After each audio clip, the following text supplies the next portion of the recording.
It is now good afternoon. The Southern California Water Dialogue. Our agenda, this is Connor Everett, the co-chair with DZINC. I represent the Environmental Water Caucus, Southern California Watershed Alliance. I'll go through the basics. We'll do the presentations, the dialogue, which you'll use your question and answer feature on Zoom, will be done by DZINC from the Metropolitan Water District. And then I'll have some concluding remarks. Again, the co-chairs are myself and DZINC, who is Assistant General Manager of External Affairs. We have a steering committee who we rely on for putting these programs together.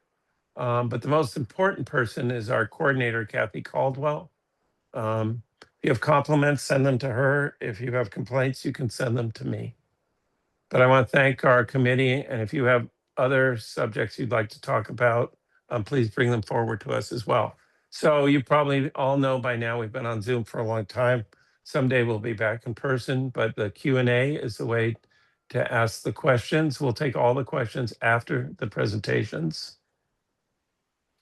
Again, you type in your question. You can actually upvote it by clicking thumbs up, and the question will move up towards the top. We'll try to take all the questions we can in the time until 1:30. So we have three speakers, Ursula, Marco, and Brian.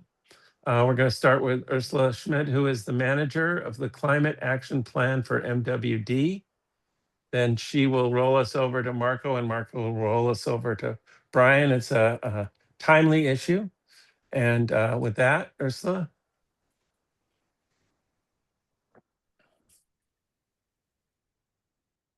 Yeah, let me just get started here with my video. Okay.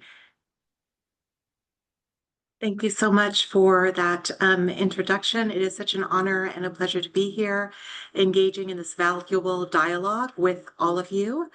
So Southern California's water system is vital, but it is also energy intensive. Can we move to the next slide, please? Making it a major source of greenhouse gas emissions. Moving and treating water requires nonstop electricity, and water itself powers energy production. So for Met, that connection goes back nearly a century. Like Hoover and Parker dams have long supplied carbon-free hydropower to help deliver Colorado River water. And today, renewable sources, including hydroelectric, have supplied about 57% of California's in-state electricity generation, with hydropower yields shifting year to year with rainfall. There are significant opportunities to decarbonize our industry, including upgrading pumps and treatment plants, switching to renewable energy, capturing methane from wastewater, implementing nature-based solutions for carbon sequestration, piloting carbon capture and sequestration technology, and driving conservation across communities. And I'm excited to delve into a few of these with you today. If you could go to the next slide, please. When we think about what's driving decarbonization here in California, it's really a combination of powerful forces. Policies leading the way with landmark climate laws like AB 32 and SB 100, plus the state's carbon neutrality target by 2045. All of this sets ambitious benchmarks and strict efficiency standards. And at the same time, we have the technology, which is rapidly advancing. California has become a national leader in renewable growth, battery storage, and electrification. We're seeing costs for clean tech like solar and wind come down. We're also seeing strong momentum from corporate climate commitments, and the California Greenhouse Gas Reduction Fund is providing valuable funding streams for programs and projects that reduce emissions throughout the state. And finally, we have the reality of climate impacts: wildfire, drought, extreme heat, sea level rise, all key drivers, creating both urgency and opportunity. Next slide, please. Metropolitan's Climate Action Plan outlines the pathway to shrink our carbon footprint. In my presentation, I'll provide an overview of the plan. I'm highlighting some key strategies and measures, especially those that are advancing carbon-free electricity and carbon sequestration. Next slide, please. The Metropolitan Water District was founded in 1928. It's a regional wholesale water agency that delivers water to 26 member agencies, including cities, municipal water districts, and utilities. We serve nearly 19 million people across 6 counties, and Metropolitan imports water from Northern Sierra and the Colorado River. We rely on major conveyance systems such as the Colorado River Aqueduct. And in addition to moving water, the CRA also generates carbon-free electricity through Met's 5 hydroelectric plants there. So that helps offset a portion of the system's energy needs and reduce emissions. The mission of Metropolitan is to provide its service area with adequate and reliable supplies of high-quality water to meet present and future needs in an environmentally and economically responsible way. Next slide, please. Met's climate planning is built on 2 pillars, mitigation and adaptation. The Climate Action Plan is the mitigation plan that reduces our greenhouse gas emissions, while the Climate Adaptation Master Plan for Water, which was adopted this year, prepares the district for climate impacts. The board approved the Camp for Water implementation strategy in April of this year, and that is a roadmap to guide investments and integrate adaptation into operations. So the Camp for Water and the Climate Action Plan, which I'm presenting on today, they work hand in hand. For example, as you see in this image, new battery energy storage, which is coming online at 3 treatment plants, boosts energy resilience, which is a key initiative for the Camp for Water, and it cuts emissions by enabling carbon-free power, which is a mitigation key to the CAP. Moving forward, all projects will be evaluated against both the objectives of both these plants. Next slide, please. Southern California's extreme heat, wildfires, or abrupt swings in weather underscore the impacts of climate change. And to ensure a reliable water supply, Met adopted a climate action plan in 2022, and that's committed to comprehensive greenhouse gas emission reductions. It is a qualified GHG reduction plan under CEQA, and it's consistent with all California GHG reduction legislation. It sets targets to reduce emissions 40% below 1990 levels by 2030 and reach carbon neutrality by 2045. It includes and quantifies current and projected emissions. It defines policies, actions, and strategies to reduce those emissions. And its implementation is across 2 phases, short-term, near-term, to reach our 2030 goals, and we have long-term goals for carbon neutrality by 2045. We have annual updates that include a greenhouse gas emissions inventory every year, and a 5-year update that's scheduled for 2027. Next slide, please.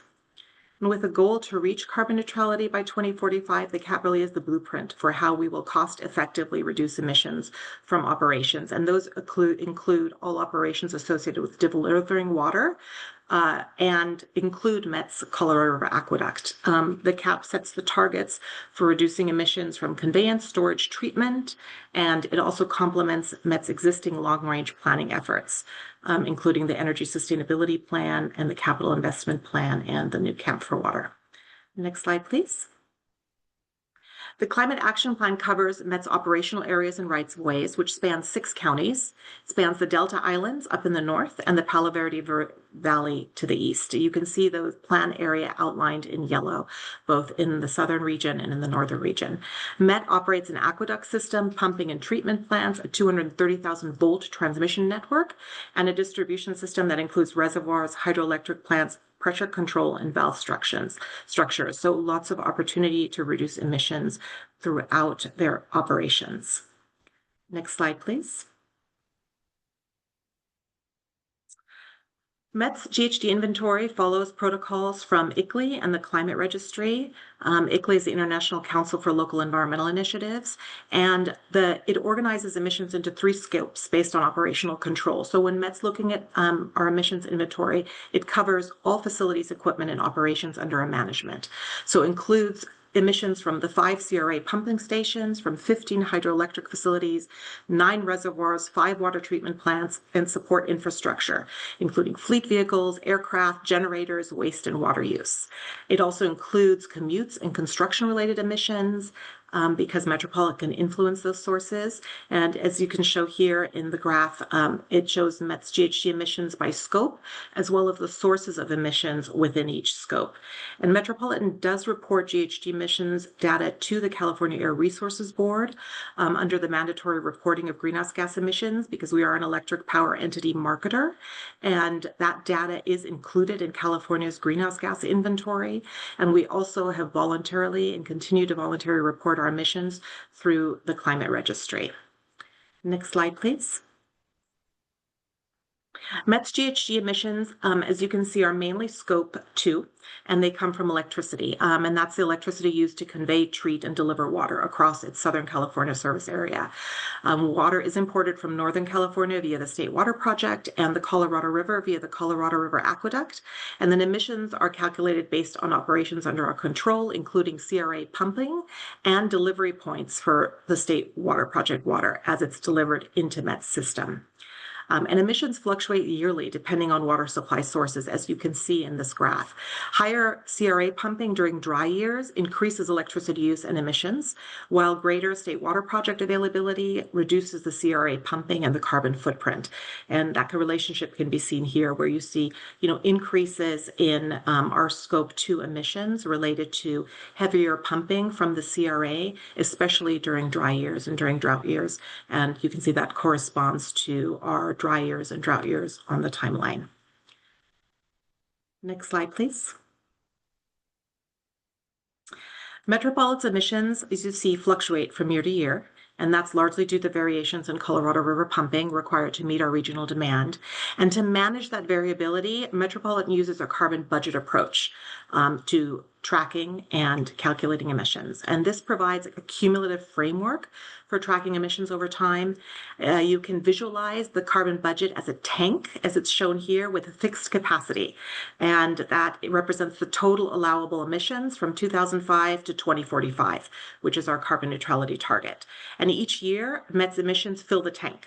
And as long as the cumulative total remains within the budget, Met is considered on track, even if emissions spike in individual years due to operational needs or climatic conditions. This approach, this carbon budget approach, aligns with international best practices in climate policy and GHG management, and it allows Met to account for short-term fluctuations and then long-term trends in emissions. And then by focusing on cumulative emissions rather than annual values, we can ensure that our strategies such as electrification and renewable energy procurement and efficiency improvements drive meaningful progress toward carbon neutrality, because that does take time as well. So this carbon budget allows us for that. Next slide, please.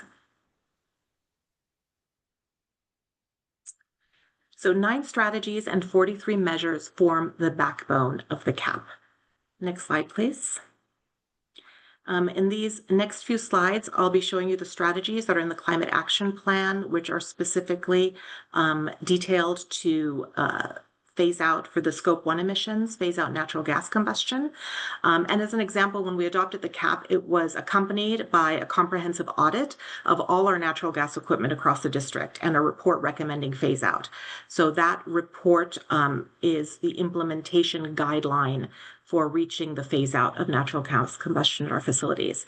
Transitioning to zero emission vehicle fleet and the use of alternative fuels to bridge the gap to zero emission vehicles are 2 other key strategies to reduce Scope 1 emissions. Next slide, please.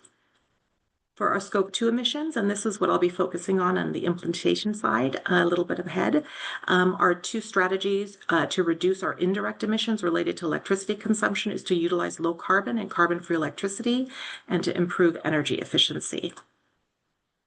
Next slide, please. And then for the Scope 3 indirect emissions and sequestration, we have 4 strategies identified to reduce Scope 3 emissions. Those include increasing waste diversion, increasing water conservation and local water supply, and investigating and implementing carbon capture and sequestration opportunities. I'm going to focus, next slide, please. I'm going to focus on implementation measures which advance our carbon-free electricity and carbon sequestration. And there's some exciting projects and programs underway. So electricity consumption, as you saw, is Met's largest and most variable source of GHG emissions. And while California's SB 100 requires emissions from retail electricity to decline over time, Met must take additional steps, right, to achieve our carbon neutrality goals. So we're looking at including purchasing low carbon electricity, optimizing time of use strategies, and expanding carbon-free generation like wind, solar, and hydropower. And we have key projects to reduce energy-related emissions, and those are listed here on this slide, and I'll go into more detail coming up to the next slide, please. So a key strategy to reduce emissions is managing energy purchases for cost-effective low-carbon supply. So since 2020, Met has shifted electricity procurement away from a higher emission Arizona, New Mexico grid towards the cleaner California Independent System Operator grid, or CAISO, which relies more on renewables. And that change alone is expected to save 610,000 metric tons of carbon emissions by 2030. And that has the greatest impact during high CRA pumping years and prolonged droughts, where we're having to pump more off the Colorado River. And then having switched to the California ISO means we have a lot cleaner renewable grid available to us for energy use. This strategy has reduced emissions already by about 326,000 metric tons of CO2s in just 3 years compared to business as usual. And continued CAISO purchases will continue to get cleaner and further cut emissions because the legislation in California under SB 100 and SB 1020 continue to increase renewable and zero carbon electricity requirements. Next slide, please. Another key strategy is related to developing microgrids. So Metropolitan is installing 3.5 megawatt battery energy storage systems at 3 of our water treatment plants. Each of these water treatment plants have solar arrays, which create the opportunity for the microgrid. And while renewable energy reduces scope 2 emissions, its availability can be intermittent, limited to like sunny or windy periods. So the best systems allow Metropolitan to store excess renewable energy and discharge it when grid emissions are high or renewable generation is low, which reduces GHGs and increases our operational resilience. The batteries also provide support rate management. So charging when electricity is cheaper and offsetting peak costs. It helps smooth the renewable energy flows to prevent curtailment during oversupply. Next slide, please. To meet the substantial energy demands of transporting and distributing water, Met has developed an extensive network of hydroelectric facilities. They include 15 in-stream hydroelectric plants throughout its distribution area. Hydroelectric plants generate energy by using flowing or falling water to spin turbines, which drive generators that convert mechanical energy into electricity. Met's hydroelectric facilities generate approximately 250,000 megawatt hours of renewable energy annually. And that's actually sold to energy providers. It's sold to the grid. And it also, we receive renewable energy credits for that renewable energy, which also has a monetary value to it. Additionally, the Wadsworth Pumping, the Hiram Wadsworth Pumping hydrogenerating facility located at Diamond Valley Lake is the largest of Met's hydroelectric power plants, and that produces an average of 12 million kilowatt hours per year. It contributes significantly to renewable energy portfolio. As part of our CIP, we're looking at an opportunity to actually connect one of our hydroelectric plants, the Yorba Linda hydroelectric plant, directly to provide carbon-free energy directly to the Deemer water treatment plant. So currently, our hydroelectric power plants all are selling energy, and the Yorba Linda hydroelectric power plant is behind Southern California Edison's meter. It supplies carbon-free electricity to the grid. What we'd like to do is change that configuration and have it directly supply carbon-free electricity to the Deemer water plant, Deemer treatment plant. Currently, the carbon-free power that's sold is sold to the wholesale market, and the Deemer plant currently relies on retail electricity, which is a non-zero GHG factor. By reconfiguring it in order to have carbon-free electricity generate energy directly for Deemer, we can use that carbon-free electricity, reduce emissions, and cut costs by offsetting our external power purchases. And then any excess electricity could continue to be sold to SCE or another energy provider. So that's an exciting project that is underway. Next slide, please. When we're looking at reaching carbon neutrality goals by 2045, it's imperative that Met and California look at carbon capture and sequestration. Those are emerging technologies, and those technologies can provide Metropolitan with negative GHG emissions to support its carbon neutrality goals. Next slide, please. So carbon sequestration typically involves natural processes such as plant growth or preventing soil carbon loss, while carbon capture and storage uses technology to remove CO2s from the atmosphere. And Metropolitan is actively researching and evaluating several sequestration and capture opportunities, and that will help and be essential for achieving our carbon neutrality goals. Next slide, please. In 2024, Metropolitan embarked on 2 ambitious projects located on WebTrack, one of 4 Metropolitan-owned islands located in the Sacramento-San Joaquin Delta region of Contra Costa County. And you can see it here highlighted on the map. And funded by a $20.9 million nature-based solutions grant from the Sacramento-San Joaquin Delta Conservancy. The project will plant a rice crop on approximately 1,500 acres. And the other part of the project is to convert 2,000 acres to wetland habitat that will benefit the local ecosystem. Next slide, please. This is just a project area map of WebTrack and the area that's been identified for rice farming. Next slide, please. Next solution, nature-based solutions such as rice farming and wetland restoration are powerful climate and ecosystem benefits. They provide powerful benefits. So unlike traditional row crops, which accelerate subsidence and release soil carbon, rice farming maintains wetter soils and it slows peat oxidation and it reduces GHG emissions. So the converted rice fields and restored wetlands can generate carbon credits to offset emissions under Metropolitan's cap. They can also be sold to fund ongoing island management as part of the California's cap and trade program. In addition, wildlife-friendly rice fields provide habitat benefits as well, especially for overwintering waterfowl, and enhances the overall climate benefits of our management on WebTrack. And we hope that the lessons learned from the project at WebTrack will help inform similar projects across other subsided Delta islands. Our board recently approved a lease for Bodine Farming to farm approximately 1,500 acres of rice. They have over 30 years of Delta experience, and a $4 million grant will help offset their land leveling costs. And Metropolitan is also restoring 2,400 acres of seasonal wetlands, which is also supported by $16 million in state funding. We've been monitoring carbon emissions for 12 months on WebTrack.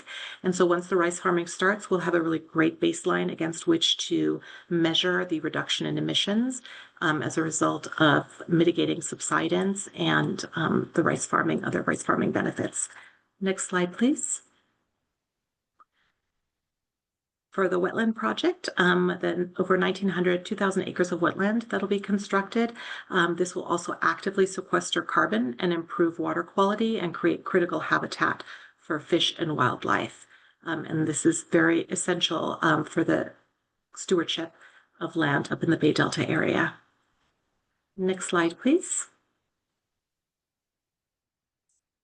So across the agency this year, we've made some significant progress on the strategies outlined in our climate action plan to reduce greenhouse gas emissions. Our board committed to increasing the number of zero emission vehicles in our fleet. We entered into a long-term lease with AES Corporation for up to 6,700 acres in the Palo Verde Valley, where we're going to be developing carbon-free energy and storage.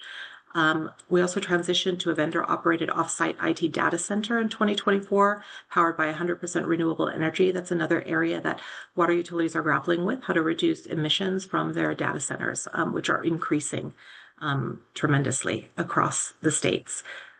We've achieved 56% conversion to LED lighting across facilities, and we introduced a tree rebate into the turf replacement program, and have increased the turf removal rebate as well for member agencies and their customers to participate in removing turf and enhancing urban canopy and environmental benefits. That's a key element to helping reach reduction goals. And our all available fuel contracts have also been switched to renewable diesel. And renewable diesel is chemically identical to fossil, but it's derived from renewable sources, such as waste gas and plant, rather than fossil fuel petroleum. So some exciting achievements. Next slide, please. So this is a snapshot of the summary of implementation progress. Our CAP includes, as I mentioned, 42 reduction measures. 11 of those are quantifiable measures with measurable targets. And you can see those on the left. You can see the progress of the percentages on the right of each bar reflect the percent progress made towards the target. Some show above 100% because we've exceeded the target by that amount. And then we have over 31 supportive measures, which include foundational studies and organizational setup and foster collaboration across departments to help implement the CAP. Some of the challenges that we'll see is some of these, like waste diversion, we still have a long way to go, and phasing out natural gas as well. So we've talked about a lot about clean energy solutions and focusing on decarbonizing the energy purchases and looking at renewable investments. But we also have projects on the horizon that will potentially increase our electricity use, including planning for a large advanced water purification facility, installing new pumping and conveyance structures, expansion of charging infrastructure to support more ZEVs coming on. So those are all necessary advancements to ensure our long-term water and energy reliability, but we have to consider the emissions associated with these projects. So there are going to be many opportunities to look at additional strategies and how do we reduce the energy use associated with those new projects. We're facing a balancing act. So we have to maintain a reliable water supply while electrifying operations, integrating renewables, upgrading our infrastructure, adopting emergent carbon reducing technologies. And all of this happens under uncertain climate and regulatory conditions. So it is a challenge that we are up for meeting. And that concludes my presentation. Thank you, everyone. And I would like to introduce our next speaker. Marco Tulay, the President of the Board of Directors from the Inland Empire Utilities Agency. Thank you. Great. Thank you for that introduction, Ursula. Appreciate it. As you mentioned, my name is Marco Tulay. I'm the Board President of the Inland Empire Utilities Agency. We're located in the Inland Empire, and we'll get into a little bit about that. But let's open up by setting the stage for our agency. We all know water and energy are inseparable. Every gallon delivered, treated, or recycled carries an energy cost. So decarbonization is central to maintaining affordability, reliability, and climate resilience in the water sector. So many clean energy and infrastructure upgrades and projects require upfront investment. So in the short term, it's going to raise costs and utility costs for our ratepayers, so we have to be mindful of that. But in the long term, however, we expect to recoup some of those costs with improved efficiencies and by also reducing the volatility or our reliability on the volatility of the fossil fuel prices. So IUA, we believe, is charting a path forward with renewable energies at the forefront. We're also investing in innovative technologies, and we are planning for the long term. So can we go to the next slide, please? So a bit about IUA. We are located in the Inland Empire bordering LA County. We're a board made up of 5 board members. We serve just roughly about 1 million customers. And we're the wholesaler. We have 7 and 6 member agencies that partner with us to provide some of the water in this region, as well with the sewer services that we provide. So a bit about IUA. The majority of, or one of the main purpose of our business is sewer treatment. So we have 5 sewer treatment facilities located at IUA, all with varying energy consumption costs. So that's one portion of our business. We also compose, take all of our solids, and so we recycle all of our solids. 100% of the solids from our region that are taken out of the sewer treatment system are recycled and ultimately sold through a public and private partnership to local customers so that they can be used for farming and other practices. IUA, if you mind, can we go to the next slide, please? So IUA is very unique in the sense that about 25% of our costs are associated with power production, and that's our non-labor and operational costs. And what we've done over the years as an agency is we've invested in a lot of technologies to kind of help reduce that cost. Not all of the technologies that we've invested in have provided or have been fruitful. For example, we explored fuel cells back in 2016, but that didn't really work out for the agency. We didn't see an immediate cost. But the idea and the willingness of the agency as a whole, thanks to the board and to the forward-thinking staff that we have in this region to explore these things, has really allowed us to create this portfolio We do have an extensive portfolio of wind, solar, and batteries as well. We do face some regulatory challenges, just like everybody else would. So those technologies aren't necessarily, the battery technologies in particular, aren't necessarily dispatched the way we would, I would say, get an immediate benefit for the agency. But they're there, and we're working with Edison and other customer and other partnerships really to see a benefit for our agency. Can we go to the next slide, please? And so we do know reliability matters the most for us. First and foremost, clean energy must be paired with backup storage. So that's why we've invested heavily into some of these batteries. We also have backup generators in the event of an emergency, and so that we don't interrupt the most critical portion of our business, which is sewer treatment. So pending the evaluation, we are considering microgrids, but we are looking at the outcome of the cost benefit analysis right now. IUA just recently approved our new energy study to really look forward into the future and see what our energy portfolio is going to look like, how we can maximize it, how we can reduce our carbon footprint overall, and really just what the future of the agency is going to look like for the next 10 years. We are looking at certain projects that require advanced water treatment that could potentially triple the energy consumption at the agency. And so how do we meet that in terms of from the energy side? We know very well how to do that from a sewer and a treatment perspective, but we're now out embarking, I would say, in this new overall looking at a new way to really see if we can find ways to reduce our carbon footprint overall. So more to come on that. Hopefully we have the results of that in the next year or so, and we can put together a good strategy for the next decade. Can we go to the next slide, please?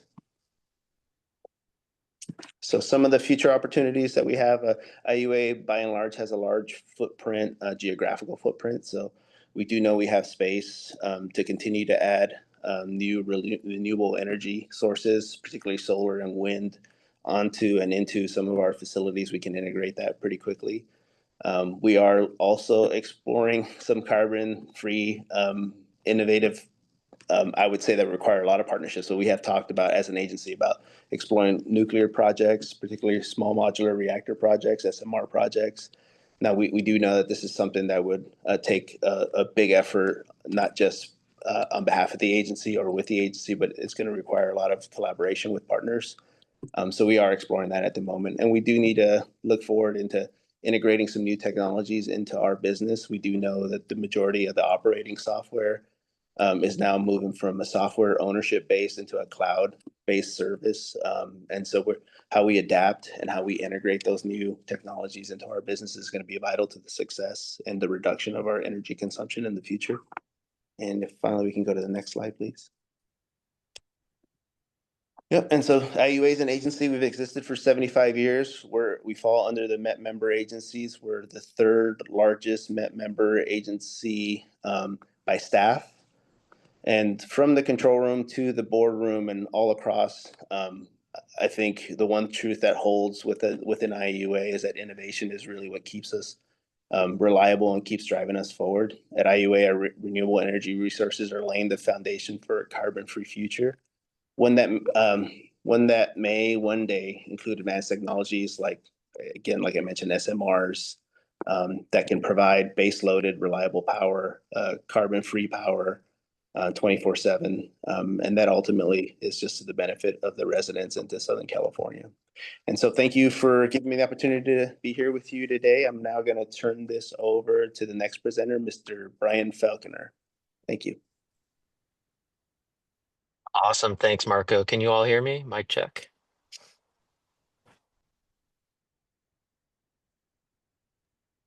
Yes. I'm gonna Yes. take that as a yes. Appreciate it. Just double checking because I am on the road.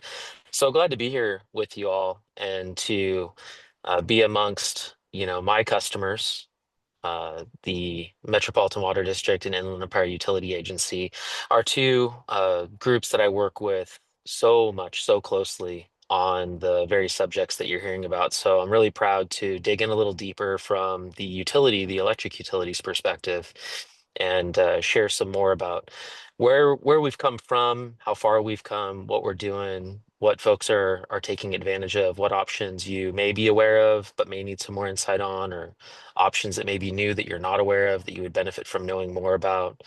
So I'll start with this. Southern California Edison, we recognize that we have a central role in helping the California businesses decarbonize and meet sustainability goals, climate action planning. We also have a great responsibility in modernizing the power grid to offer cleaner power, easier access, incentives, and engage in more strategic partnerships, which is why I'm here with you all today. So thanks to the group for putting together this excellent dialogue. SE provides the infrastructure and the support that our commercial and industrial customers need, right, to reduce their carbon footprints while maintaining reliable and affordable energy. So we have a couple key initiatives, grid upgrades, electrification programs, financial incentives, cross-sector partnerships, and a whole array of ways that we're engaging. But I want to start with where we've come from. So next slide, please. I started with the company about 15 years ago, and I think about how far solar adoption has come and becoming code now. And it really began with the solar initiative and the incentives and subsidization that helped drive that innovation and that market adoption, the adoption in that market.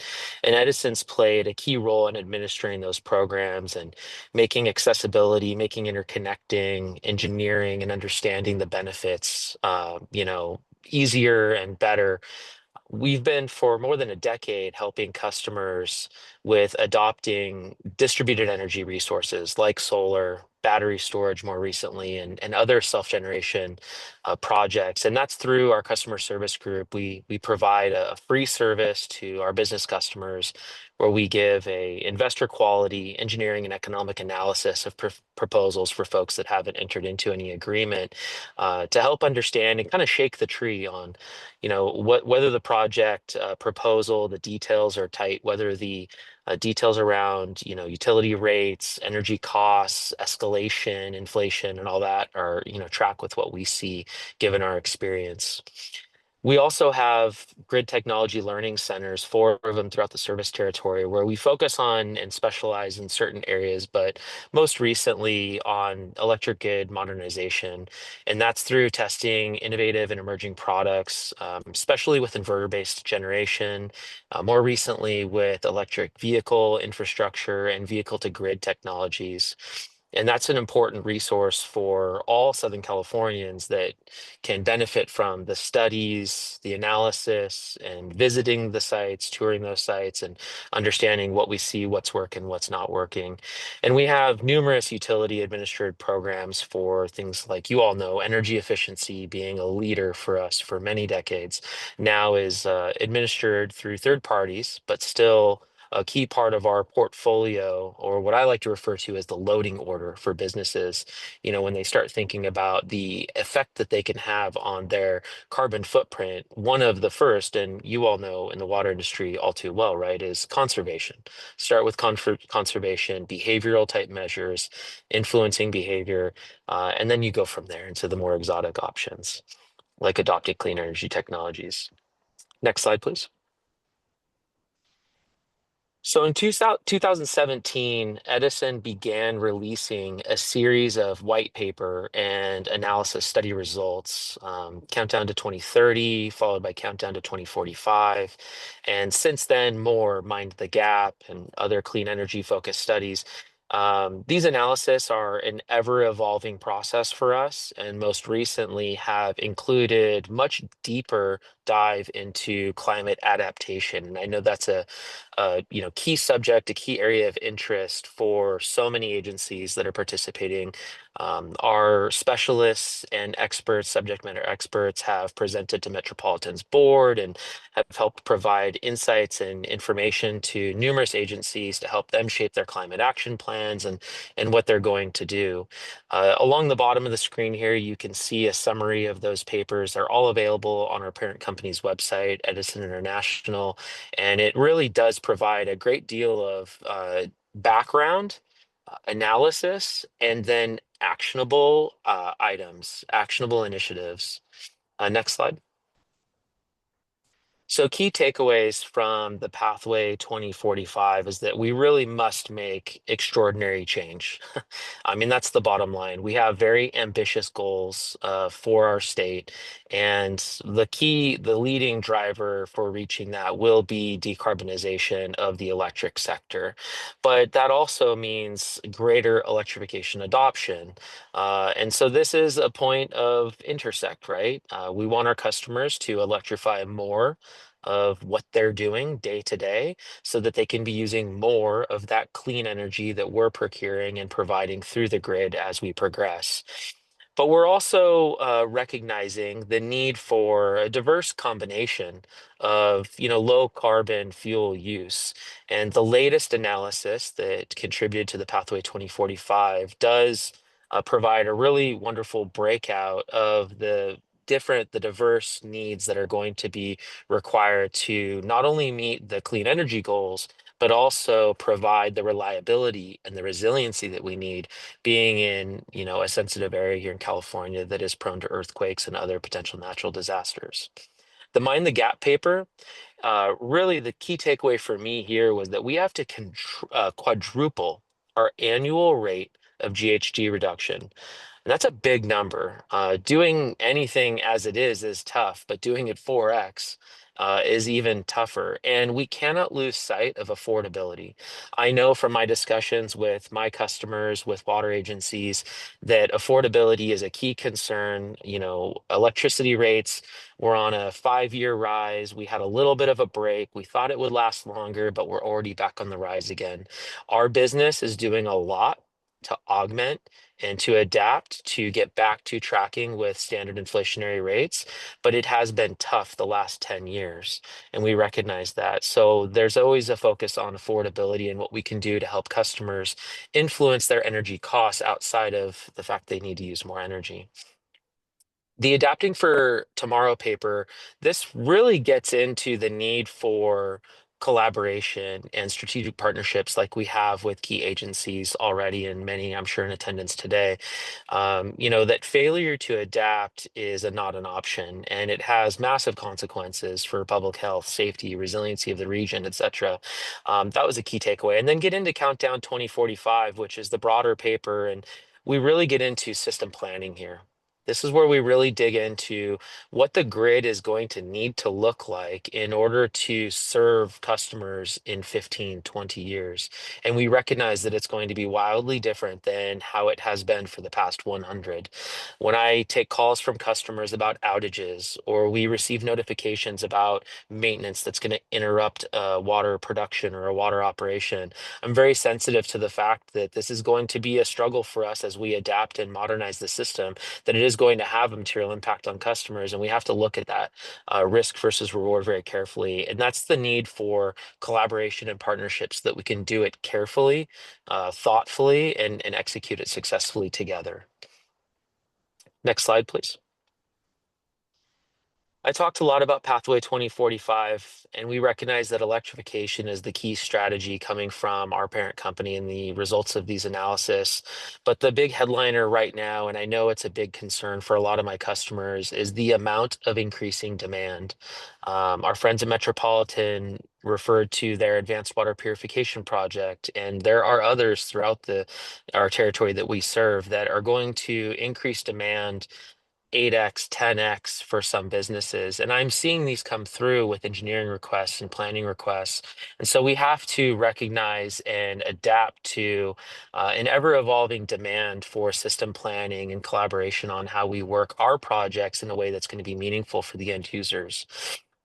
We are deeply involved in discussions on the water energy nexus, and this goes back to my predecessors who have previously served the water industry in the years prior, engaging with consultants and other agencies that are on the front line for creating, policies and new laws and reporting features and tools and functions that will make it better and easier to track, report, manage the energy associated with moving water around.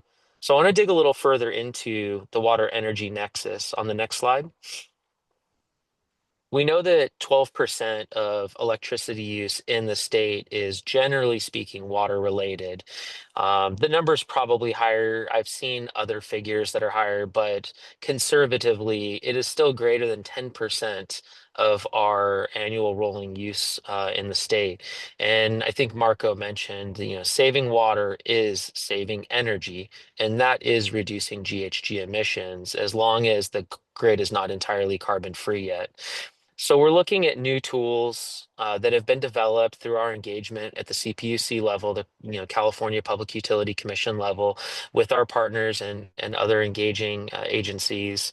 We've got emissions tracking now, better management and reporting features.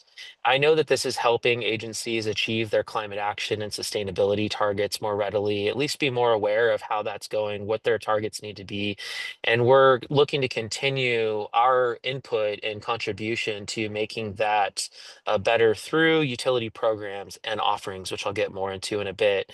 And I just can't say enough how important the collaboration is between water and the electric utility here at Edison. Next slide. This slide is a little busy, and I don't like busy slides, but I felt like it was important to have as a takeaway after this presentation that you all would have a deep enough dive into the headlining programs that are available to you to influence how you're using energy, how much that energy is costing, and how proactive you're being about being a part of, being on the front line for the decarbonization measures that we are putting in place. Energy efficiency is an easy one, so I'm not going to spend too much time there, but I do want to highlight Flex Pricing Pilot. This is a new program that's giving customers access to the day-ahead market. And what's really meaningful about this is that if customers can participate at no risk, thanks to the way that we've structured the pilot, the way to succeed, the way to reduce your bill is inherently going to be utilizing greater renewable generation that's on the grid. The cheapest time to be pulling power from us is when it's the most renewable currently. And the most expensive time to be using power is generally when we have the lowest power content on the grid. And so where you have flexibility and you can adapt your operation, you're going to drive your bill down and you're going to drive your GHG emissions related energy use down as well. Charge Ready is a figure program for electric vehicle infrastructure deployment. And while we're starting to see that wind down, it is still available through 2027, most namely for medium and heavy duty infrastructure deployment for fleets and others that are subject to the Clean Fleet Rule. And we have a whole host of folks that are supporting our customers with evaluating and adjusting to this change and understanding where it makes sense to do this and where it might make sense to do go through another program like through our traditional Rule 29 or others. The self-generation incentive program is slowly winding down, and we will probably see a surge this year, but it is alive and well for equity resiliency projects especially. And the green rate is pending decision from the CPUC, where we hope that the letters and correspondence that were sent to the CPUC on behalf of water agencies for large energy users to have more accessibility and programs not suffer from caps and be directly related to contracts that can be time consuming to execute. Hopefully what we see in the successor of the green rate will be effective and meaningful for customers, especially those that are already participating and saving on their bills to the tunes of hundreds of thousands of dollars currently. Next slide, please. So I'm a senior advisor. We were formerly referred to as the business customer division. Now we're customer solutions. Briefly, we were customer engagement division. I'm kind of laughing because it reflects how much change and adaptation we've gone through just in the last 3 or 4 years. But the bottom line is you all should be partnering with us in some way or another.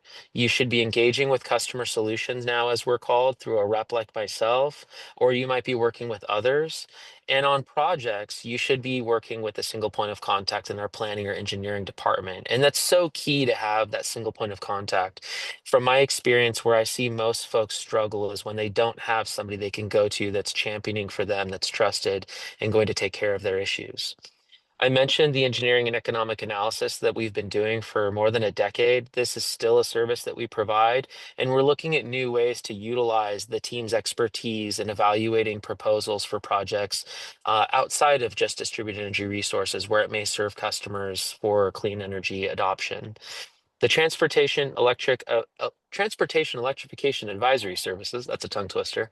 They work with customers, like I said, on the Charge Ready program eligibility, where it might make sense to be looking at other tariff-based programs, what rebates are still available, how we might be able to find synergy with grant programs that are available or become available. We also have a broader engineering analysis report that I would encourage all customers who are bringing a load served project to us. If you have a project that needs power, I highly encourage you to have your consultants or have your team engage with us early to determine whether or not this inexpensive engineering analysis would serve you to sort of flesh out some of the high level details about what's going on in that area and with the system that will serve that site prior to you getting into a full design process.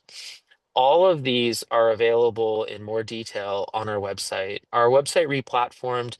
It's about 8 months ago now, and I can't tell you how often I'm in a meeting and I'm hit with a tough question or I'm asked to explain something further, and I end up falling back on our website. It used to be that we had to use a lot of internal resources, but our information technology team has done a really wonderful job of making so much more front facing, putting so much more on our landing pages for customers to go and retrieve in a self-service fashion.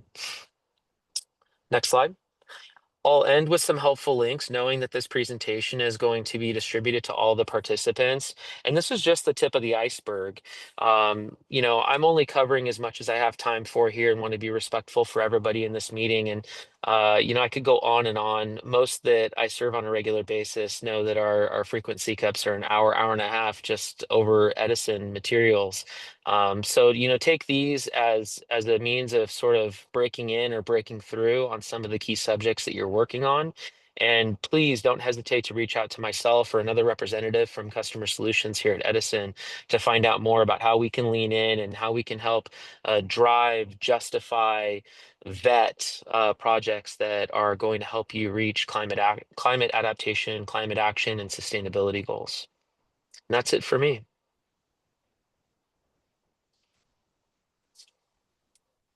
Well, thank you to all of our speakers. Brian, Director Tooley, may I call you Marco for the Q&A session? Yeah. All right, thank you. Could I have you all turn your cameras on, Ursula? Excuse me. I don't see everybody on yet. All right, there we go. Just a reminder to everybody for our Q&A session today, we follow some guidelines where you're going to actually type your question into the Q&A, and then I'm going to read off questions as we receive them. And if I don't read questions, then we may have the panel talk a little bit longer. You guys had a lot of material that you presented today, and you went through it very quickly. I myself found it difficult to follow a few areas because I wanted to get into some of the information on the slides, and I want to compliment you all because you didn't read your slides, but that left some wanting. At least it left me wanting.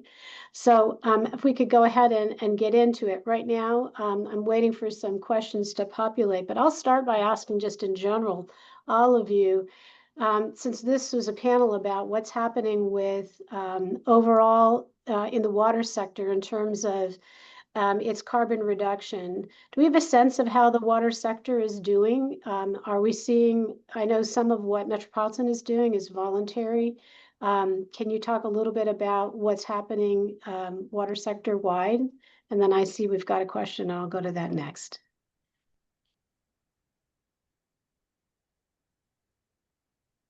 Ursula, I'm going to pick on you because I don't know if you know. I'm looking for any one of you to jump in there, get just kind of a sense of how we're doing.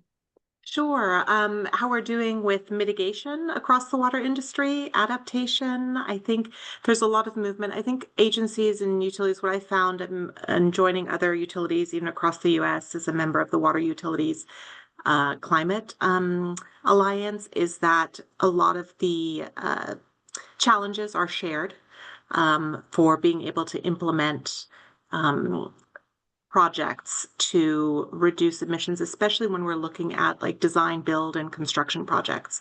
I think that's been a challenge. I mean, we've made a lot of progress, I think, with Scope 2 emissions, and a lot of that is like our fellow presenter here, Brian was talking about the incredible projects that SCE also does to bring more renewables onto the market. The CAISO grid has gotten cleaner. So I think when we're looking at our Scope 2 emissions, and we're on track, and that's just also, we're very lucky to be in California. I think with carbon, with Scope 3 emissions, there's a bigger challenge. Like when we're looking at how do we reduce our emissions associated with our construction projects, and with the waste that's generated across the district?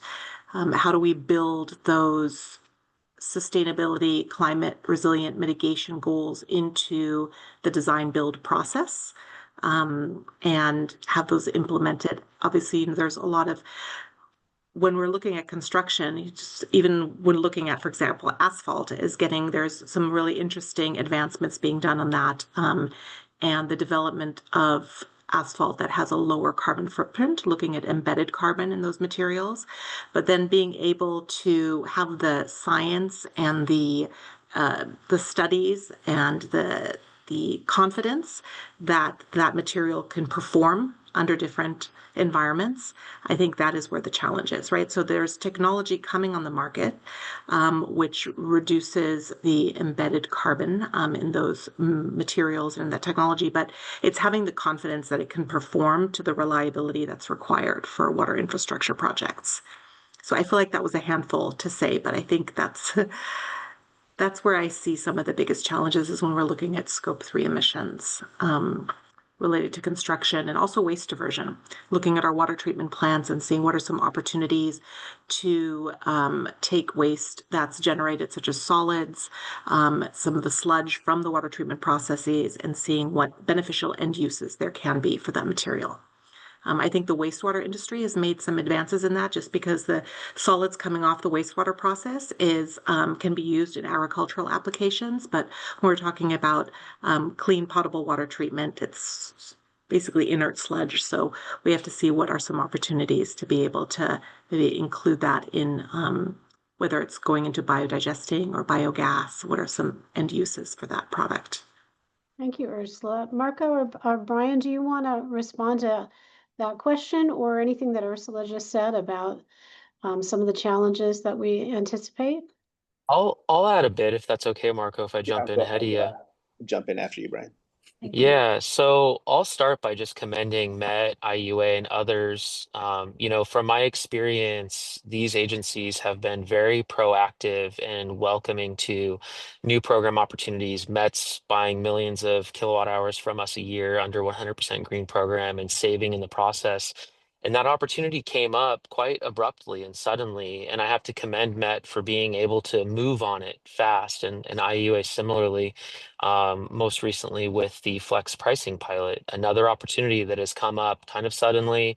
We're fast on getting folks in. There may not be room for everyone. And so for me, the concern is I see the agencies that are well staffed, that have wonderful champions of energy and energy management, strategy, getting in and taking advantage and seeing wonderful results with either bill savings or further renewable adoption. But where I worry is with agencies that don't have that expertise, that experience, or don't necessarily have staff that is available, that has the capacity against, the core business responsibilities to evaluate these opportunities and be able to make snap decisions and get in, get out. That's where I worry the most. In general, I see some doing really well, and then I see some that are kind of on the sidelines that I wish would have a better opportunity and would be better supported. And I see a role in SCE for that. I see a role on our side to be more involved and be more responsive to helping with that analysis and figuring out what the barriers or the decision-making factors are, and evaluating them very carefully. Go ahead, Marco. Yeah, thank you, Brian. And I think for us at IUA, we're very fortunate to be a large customer of SCE, so that we're able to take advantage of a lot of these programs and opportunities that come up. And so we have a great working relationship with Edison in that sense. And Ursula did mention something that I touched on a bit during my presentation, which was the upcycling of a lot of the waste in our sewer treatment system. So in the Inland Empire, through a JPA, we're able to 100% upcycle our solids. And then to a certain extent, we can, the JP is with LA County and with Orange County, so they're able to also upcycle some of their waste. We feel that there's an opportunity there long term to increase that as well. But overall, I would say as a state, the idea of decarbonizing is going to present a lot of challenges. Just knowing I would say the choke points in the supply chain going forward, being able to procure a lot of the parts, in particular, if you just focus on transformers for some of these new projects. I mean, those things, transformers were 6 months to a year to 18 months to procure in pre-COVID timeframes. Now we're looking 5 to 10 years. So the challenges, I think, going forward on how we move away from I think overall as a state, how we get away from reliability on some of these carbon fossil fuel sources. It's not as easy, but I think as we continue to explore, and I think one of the best things that you could see is that if there's an immediate impact and benefit to the ratepayer, and we can save some money and reduce overall the cost that the ratepayer burdens. I think that really is worth us exploring. But by and large, I think as an agency, we continue to move in that direction, but with the understanding, knowing that this is going to be a challenge, it's a long-term challenge, and it requires all of us working together towards that common goal. And so that's why I'm very, Brian and I have been on these panels several times together. And I would say Edison and IUA have the same mission and the same goals long term. And so I'm very grateful for a lot of these partnerships that we have in the region. Thank you both. Okay, I'm going to turn to a couple of the questions that we have in our Q&As area. And so the first is from John Armstrong. I'm going to read his question because it's got a little bit of background to it. For the purposes of carbon retention in urban or rural trees, even though my point here is primarily not a SoCal consideration, given that 80% of California water goes to farmers and cattle ranchers, and that farmers are incentivized to keep clearing the small amount of land remaining unfarmed, is there a way to incentivize farmers not to clear trees, especially those lining streams with water dissemination? And I do think there are some applications to how we work with different crop covers and plants for ag land. But so the question is, can we keep some of this tree canopy? And is that not helpful with some of the carbon retention efforts underway?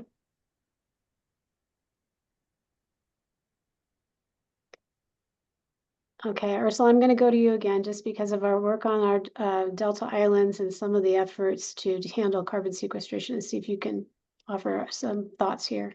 Yeah, definitely. So I think this is an area that I think we're also looking at, for example, our water resource management group and water use efficiency team with the inclusion of a tree rebate and advancing obviously the benefits of canopies throughout the region. And now we have new codes and regulations from the state around fire management and looking at, how do we manage tree canopies for fire management and fire hazards, yet retaining the benefits that the tree canopies provide for us.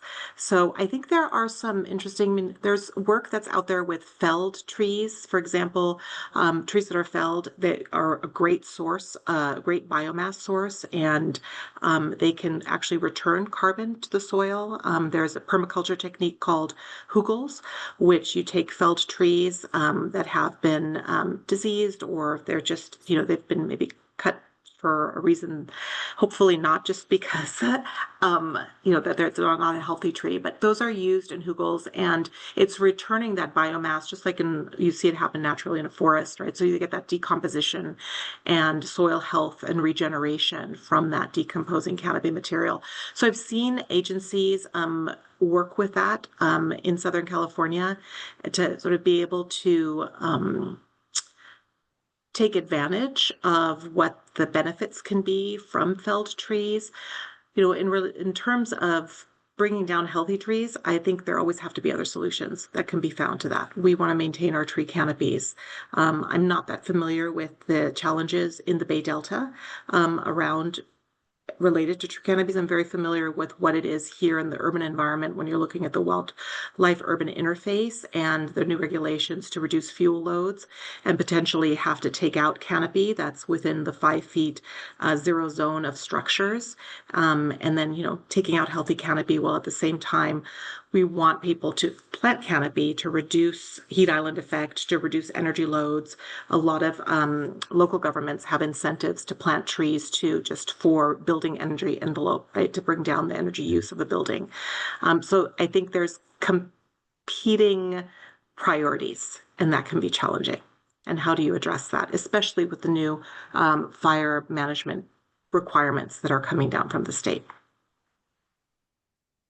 Thank you. Ursula, can you talk a little bit about, you said also that you were talking about wetlands restoration efforts and carbon sequestration that Metropolitan's pursuing.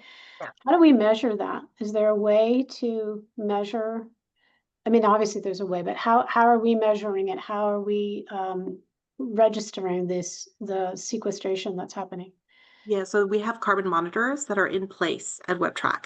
And it's a technology that's able to actually capture the emissions footprint, what's happening currently on WebTrack. So when there's no activity, how much of the emission footprint is happening as a result of the peat moss literally just drying up, of subsidence. We have 12 months of data that we've captured, and there are monitors that are in place around WebTrack that are able to actually measure the emissions footprint.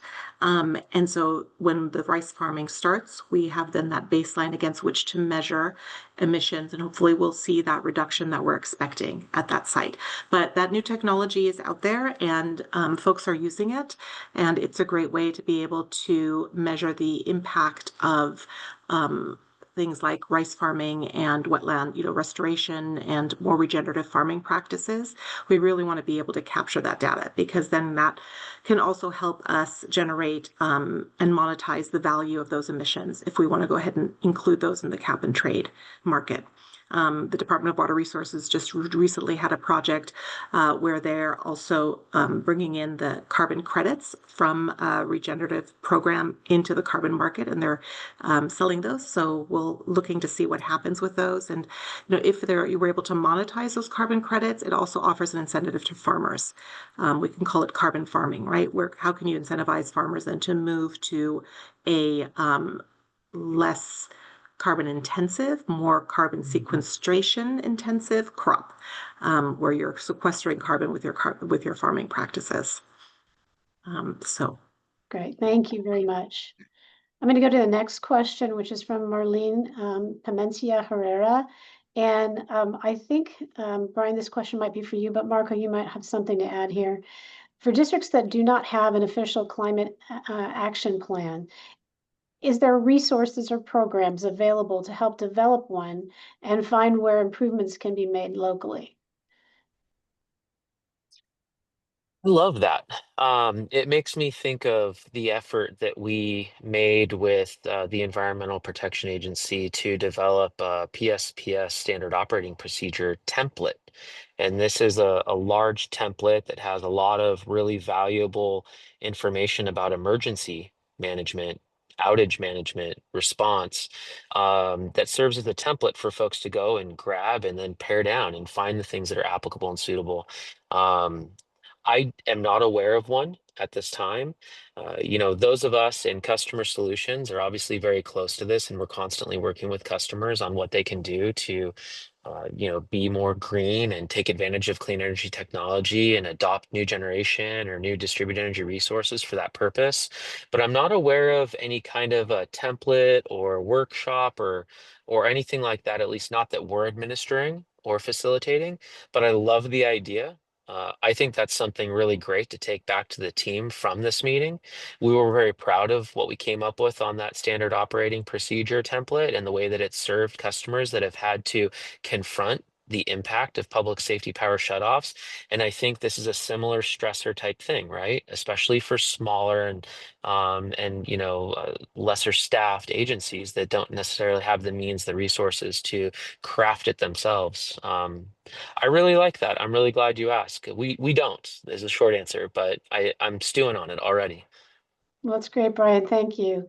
And Marco, your agency has been really a leader with your biodigester and other innovative energy solutions and water solutions for many, many years. Do you have any advice for a small agency that is wanting to move in this direction? Well, first and foremost, I want to say thank you to everybody at IUA, and really over the last 75 years being forward thinking, and getting us to the point we are now. Obviously, there's still room for improvement. I mean, I think we use 40% of our biogas currently. That's due to a variety of restrictions, including regulatory restrictions, which I think are going to be the biggest hurdle for some of the smaller agencies. So I would always encourage to reach out to the partnerships that exist already in the region for us. Like for example, we can reach out to Mr. Falconer and have those conversations about where do we go, and then just to seek what type of opportunities exist in the public space and in the private space. But we at IUA are required to do conservation. That's part of our requirements as an agency overall. And I would say if you're a small agency, adopt that mindset if possible, and then just have those conversations internally, and then hopefully you're able to identify some of those key stakeholders externally to really start looking at ways to improve and reduce the overall carbon footprint. And for us, it's been like adopting things in our equipment, like VFDs, variable frequency drives, that overall reduce and have reduced our overall energy consumption quite significantly. So yeah, that's I would say if that's a smaller agency wants to take a step in that direction, reach out to, or even reach out to myself or to some of our staff, and we'd be glad to kind of share some of the resources and what we've done to be successful over the last 75 years. That's I'm correct. gonna pull back my direction if you don't mind, Z. I was just thinking, under energy efficiency, Marco talked about VFD adoptions and other ways of reducing your electricity consumption because, right, I mean, that's the lowest hanging fruit. It is the biggest, uh, greenhouse gas emitting, resource use of most is going to be in the I'm electricity gonna use. I'm gonna interrupt you and ask you to define vehicle. Sorry, what did you say? Vehicle fleet. Say your acronym and Yeah, the explain. variable frequency drives. I'm So sorry. Okay. yeah, so any large motor really doesn't have to be operating at full capacity, um, all the time. So that allows you to really just kind of to scale back, to match, maybe you don't need a pump operating 100%. Maybe you need it at 80%. So it gives you that flexibility. Yeah, and so these variable frequency drives on motors are an energy efficiency measure to tune and improve the use at the site based on the demand or the throughput, as opposed to just based on the equipment sizing and rating. And it's a really brilliant point. And what made me kind of lock in here is the folks that are providing energy efficiency incentives, engineering support, and all. There is also a facet of that called strategic energy management, SEM. I would encourage folks like those that ask the question to look into how they might engage with SCE, and I believe it's Cascade Energy who facilitates the SEM program, Strategic Energy Management, because it is a little bit of a hybrid now that I'm thinking about it. The point is to get after energy efficiency measures, but they're taking a more holistic approach, and that is a little bit closer to climate action planning and climate adaptation planning. So that's a potential existing resource. It's not a direct line, but it is definitely a piece of the puzzle, a piece of that loading order that I described in my presentation. Yeah, good point, Marco. And thank you. Even though I didn't know the acronym, and I should, I do want to recognize Edison for many, many years, as long as I've been involved in water, and your efforts to reach out to small systems and help with pump efficiency and things that can really address their energy demands for some of these systems. So I do want to give you credit for that. I want to acknowledge Lynn Planbeck's comment. It goes back to something that Ursula was talking about earlier. When she says here that she wants to say there's a lot of pushback on the zone zero rules, which if you aren't reading the papers is a new fire mitigation strategy that's regulation that's being put out by the state that really limits the combustible material that can be within 5 feet of a structure. And this is being rolled out right now. So it's concerning because of this issue of losing tree canopy in our, particularly our urban wildland interface. But the question about the science, Lynn is saying the rules have not been finalized and the science for total removal does not seem to be there. So this is something that we may end up having a future dialogue discussion on. We do cover fire issues from time to time, but there is a relationship here, and I wanted to acknowledge Lynn's comment. I'm going to go back to how we help agencies, water agencies, become more carbon neutral or become carbon neutral and address their greenhouse gas emissions, and just ask you all as a panel about what's happening with incentives. What can we hope for related to incentives? And if you can comment on how that's going to impact market readiness, anything about the greenhouse gas GHG fund for the state. Can you talk a little bit about kind of bigger picture? Where are we going here and what can we hope for? I'll start. I think that we're in a particularly sweet spot. You know, our green rate, for example, it's a direct contract relationship with renewable generation providers and currently is lower cost than traditional generation agreements that we're in. And so for that reason, participants in our green rate are paying a lower cost per kilowatt hour than they would if they were receiving our traditional power content mix at 30 something percent. Met's taking advantage of this and many other large agencies. But I don't think that will last forever. And it reminds me of what we went through with the solar programs. These incentives and subsidization programs did a great job of bringing this emerging technology through and across the line to being more affordable and for making the paybacks more suitable. And it was successful from my perspective. I see projects now be far more compelling and have far greater payoff without incentives, with CSI having expired, than they did in the latter years of the program of subsidization. And that's what you should like to see in the effect. And I think the challenge for us from a utility and electric utility standpoint is how do we continue to put incentive and put subsidization toward these opportunities for customers to get in maybe sooner than they would have otherwise, or to be able to put in more than they could have on their own, to drive that market, drive the adoption.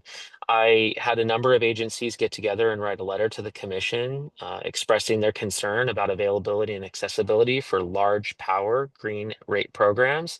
And I would encourage folks to talk more about that and look for ways that you can influence what the commission allows us to put forth. Right now, the program's capped. There's no way to get in, and pending those decisions, we don't know if the future program will also have a cap, but I suspect it may, and that's a limiting factor that can get in the way for agencies that aren't able to react as quickly as those that are better staffed and more experienced in this area. From a distributed energy technology standpoint, the cost effectiveness and affordability on distributed energy resources like batteries and electric vehicle adoption is well on its way.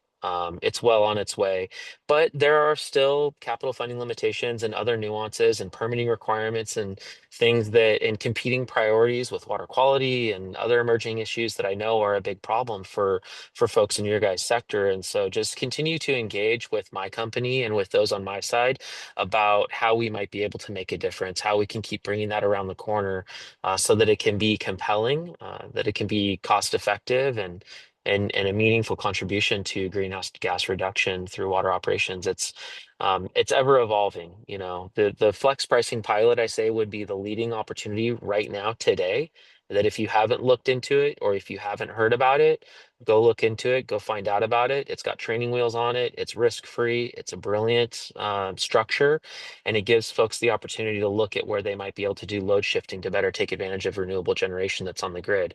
And I'm currently working with our analysis team to figure out if we can quantify that and give customers that participate a report back that says, hey, last year when you weren't on this program, you used XY energy during renewable and non-renewable times, and now that you're participating, it is increased or decreased, and so that we can look at how to report that and give customer meaningful data that they can take back and put to their organization, their enterprise. Thank you, Brian. Marco or Ursula, do you want to add anything about incentives or funding? Yeah, I can add something. I was really heartened to see that, well, we have the Greenhouse Gas Reduction Fund, and there were two bills recently that were enrolled that are going to be directing funding from that Greenhouse Gas Reduction Fund to provide some additional rebates for customers, which is great. Also moving the focus from gas to electric. And there's also going to be additional funding that's been allocated to through the California Climate Investments to fund climate innovation, which is a new funding category. And if folks don't know, I mean, for agencies that are interested in looking at the California Climate Investments is where the GGRF funding is funneled through, and it provides, competitive funding opportunities to access funding for a whole variety of programs and projects that help reduce greenhouse gas emissions. It's also great. There's been some seed funding that's been put aside for a California Climate Research Center at one of the UCs that will be established. I think that's really exciting. And I think including climate innovation as a category is something that will provide some additional funding for really advancing technologies that are going to help us reduce our emissions footprint. So I think both of those bills that were recently enrolled that directly impact funding from the Greenhouse Gas Reduction Fund, and now we can access that funding is helpful. I'm thinking having additional rebates provided for customers is very important because I think, as our other panelists said and Brian said, at the end of the day, like, the cost has to be considered and what people are paying both for water and energy, obviously. And we've got additional rebates that Met's been offering that we also got through grant funding. So I think increasing, for example, our turf removal rebate to $7 a square foot for our commercial and industrial customers to comply with state regulations to replace your non-functional turf with native and drought-tolerant plants, right? That's sort of an unfunded mandate. And we don't want to, on the environmental side, I don't want to see grass die and then, you get dust bowls and you get a heat island effect just from having something that's a living material die. You want to have folks being able to replace that with something that's applicable for the Southern California climate. So I think having those additional funds to help our commercial customers throughout our member agencies is very helpful to help meet the requirements to replace non-functional turf with something that's more California friendly. And that is a huge bump. I think that's the most that I've ever seen is that $7 a square foot. So I'm looking forward to seeing what enrollment we'll get from and our member agencies from their customers in that program. Thank you, Ursula. Marco? Yeah, I'll be brief, but I think what IUA does a great job of is outreach, education, and identifying and pursuing grant opportunities on behalf of the member agencies in this region. And so one thing that we have done recently is we've identified large areas in our Silvers territory that are filled with potentially ornamental grass that did qualify for certain grants to be replaced, and that's going to ultimately translate to the savings of thousands of acre feet over the course of the lifetime of that project. And so we just continue to educate, do outreach, and provide grants for this region. Every one of those projects that we undertake has a long-term benefit to us. But more importantly, I think that where we do the best and do a great job of is educating just the kids in our region and some of the leaders in our region so that we prioritize that. We do know water treatment overall is about 50% of all power produced in the U.S. is either to move or transport water. So the more water conservation that we see as an agency, the more power savings we see overall, and ultimately with the goal of reducing our carbon footprint.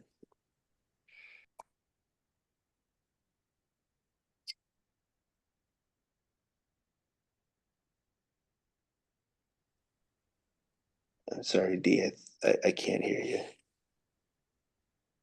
Is it just me? I think I'm you're. having difficulty unmuting there. I apologize. So I'm checking with Connor to see if he's able to come back on. He is multitasking right now.